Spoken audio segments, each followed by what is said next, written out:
What's the good word? DKB here. So the question for the day is, do we want an elite defensive tackle, or should we settle or even prefer a average to maybe even above average edge rusher? And personally, I would say it should be the former, regardless of if you consider a position a premium or critical position or not. I think having an elite player always beats out having anything else.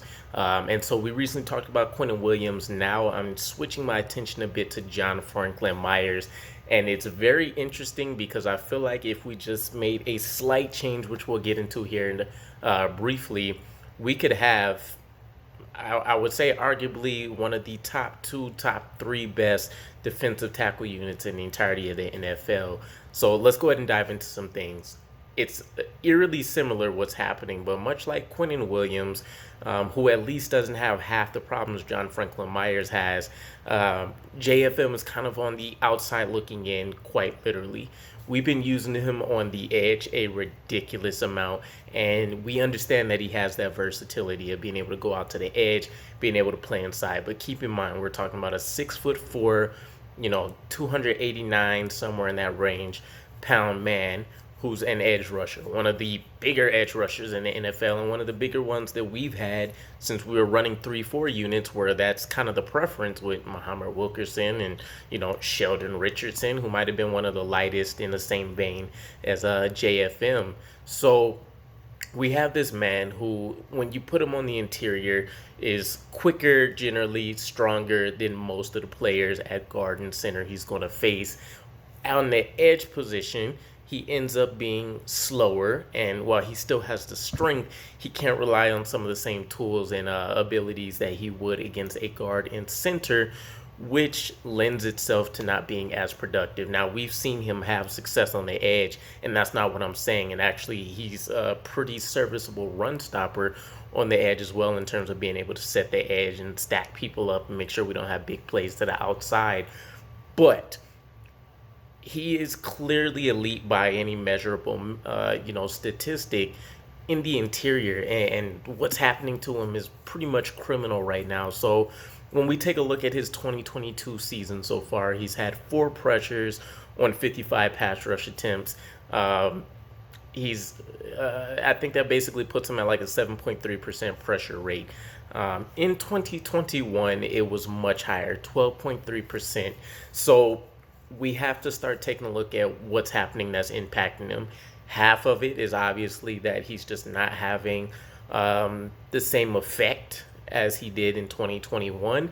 Why that is, who knows? Is it morale? Is it better tackle play, I guess, with some of the teams that we're facing? Is it conditioning issues? Is he just not being put in great positions? I'd argue it's the latter. So when we take a look at kind of his snaps and what's been going down, he's suffering from the Quinnen Williams issue and this Jeff Ulbrich defensive line rotation that does not seem like it's going to get any better, at least in recent memory. Fingers crossed, though. While I don't agree with what's happening, I do want to give it every chance to succeed. And ultimately, if it turns around, I'm not going to be sad or upset about that. But he's currently playing 31.7 snaps per game. There was the slight injury in the Browns game that's kind of contributing to this, but this is essentially slightly less than half of the defensive snaps in any given game. He had 42 snaps last year, which put him closer to playing about 70 to 80% of the time. And so you have to question, even though we did have huge improvements, quote unquote improvements, on the defensive line with players that we brought in and players that were returning, you would still assume that you would play your most productive guys more often. And he's, in fact, taking more of a back seat than anything. So with these, 31, 32 or so snaps that he's taking, 25% of those, basically less than a quarter actually, of those snaps are coming at nose tackle. The position that he's excelled at and I won't say nose tackle specifically, but as a defensive tackle, he's lined up and seen a lot of success in B-gaps, which means he's lining up between the guard and center, and we're not even utilizing that as much as we did last year, which is a huge question mark. His head scratching, I'm very concerned. These are the kind of things that get identified that, while I'm a huge Robert Saleh fan, makes me question if he's siding with his coach to not make his defensive coordinator look terrible, and he really should be stepping in a lot more to get some of these things correct.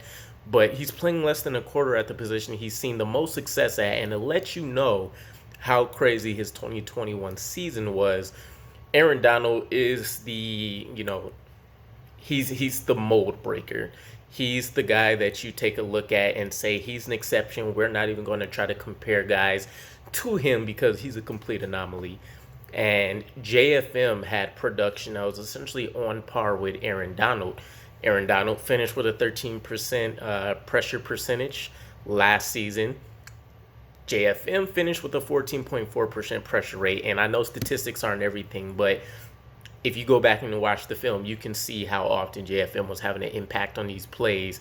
So why not allow him to line up next to Quinnen Williams, who's also looking like he's finally becoming a bit of a game wrecker in this third year, and let those two dominate any guards and centers that are placed in front of them. And then if you want to allow Nathan Shepard to come in and spell them for a bit and have no impact or whatever, at least playing them side by side or letting them essentially spell each other gives you the option of knowing that you always have an elite player in the interior. Otherwise, our ulterior options do not look great. Nathan Shepard's been basically invisible. Solomon Thomas has never really been good. He's just one of those guys that practices well, says things well, and he's a coach's guy, but he's not having the impact that's needed on the field.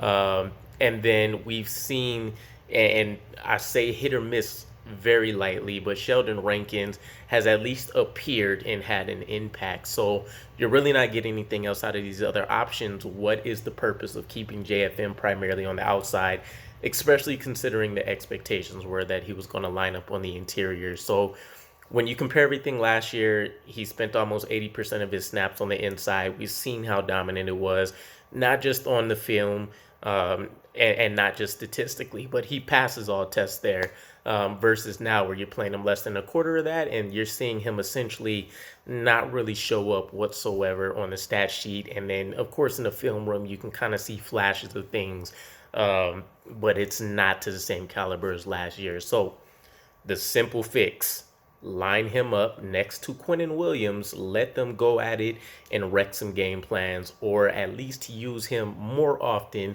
instead of Solomon Thomas, instead of Sheldon Rankins, instead of Nathan Shepard, and let this man prove that he's earned the contract, because now it's looking like we're wasting, I think he has a $12.5 million cap hit with the new extension that he got. That's essentially wasted because we're not utilizing him correctly and utilizing him enough. We definitely got to bump his snaps up as well. But let me know what your guys' thoughts are. I would assume all of us were very high on JFM last year. And, it's starting to seem like we're wasting a lot of these players' talent. So I'm curious what your thoughts are, and I'll catch you guys again. Peace.